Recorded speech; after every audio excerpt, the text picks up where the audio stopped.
कुंभ में हुई भगदड़ के बाद संसद के गलियारों से लेकर सड़क तक समाजवादी पार्टी, भारतीय जनता पार्टी की योगी सरकार को लगातार घेरने में लगी हुई है।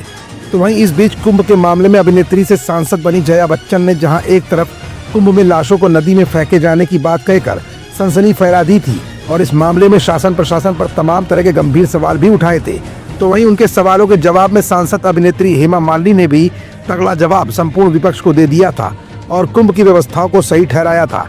इन सब के बीच भगदड़ के दौरान कुछ ऐसी घटना को लेकर अब कांग्रेस एक बार फिर तमाम बड़े सवाल खड़े कर रही है।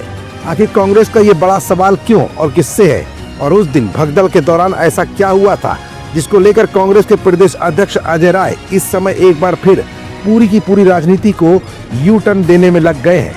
5 फरवरी को मिल्कीपुर में विधानसभा चुनाव संपन्न हो चुका है और 8 फरवरी को यहाँ पर रिजल्ट्स आने हैं। इन सब के बीच अजय राय का ये बयान क्यों सुर्खियों में आ गया और इस बयान के बाद सरकार का अगला जवाब कांग्रेस के लिए क्या होगा, ये कुछ ऐसे सवाल है जिनका जवाब अपनी आज की इस रिपोर्ट में हम आपको दिखाएंगे भी और बताएंगे भी। लेकिन उससे पहले प्रदेश अध्यक्ष अजय राय का ये बयान सुनिए कि आखिरकार बयान के जरिए भगदड़ के किस बिंदु को अजय राय उठाना चाहते हैं। आज मैं अपने लोगों के बीच आया हूँ।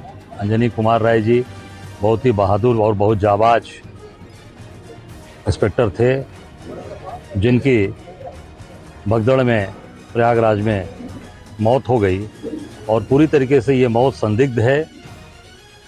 इसकी जांच होनी चाहिए, इसकी न्यायिक जांच होनी चाहिए और हाई कोर्ट के सिटिंग जज के द्वारा इसकी जांच होनी चाहिए, क्योंकि पुलिस अपने ही पुलिस के दरोगा के घटना को छिपा रही है और उसको भ्रमित कर रही है। नहीं, मैं तो इतना कहूंगा कि पुलिस प्रशासन के सरकार के दबाव में सारी चीजें चल रही हैं। योगी सरकार में अभी तक जहां तक मेरी जानकारी है कोई यहाँ सरकार का मंत्री भी, कोई सरकार का नुमाइंदा भी इनके घर पे नहीं आया जो आगे शोक व्यक्त कर सके कि भाई हमने एक बहादुर अपना एक साथी खोया, एक जाबाज इंस्पेक्टर खोया है, उसके दरवाजे जाकर शोक संवेदना प्रकट कर सके।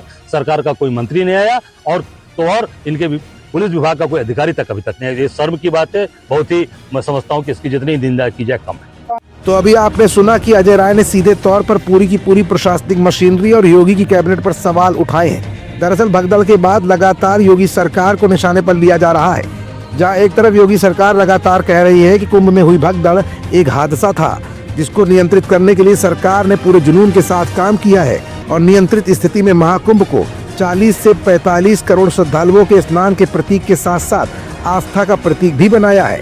अब ऐसे में अजय राय का ये बयान जहां एक तरफ योगी सरकार और प्रशासनिक मशीनरी पर गंभीर सवाल खड़े कर रहा है, तो अब योगी सरकार की तरफ से अजय राय के सवालों का जवाब कब और किस अंदाज में दिया जाएगा, ये भी बहुत जल्द ही साफ हो जाएगा।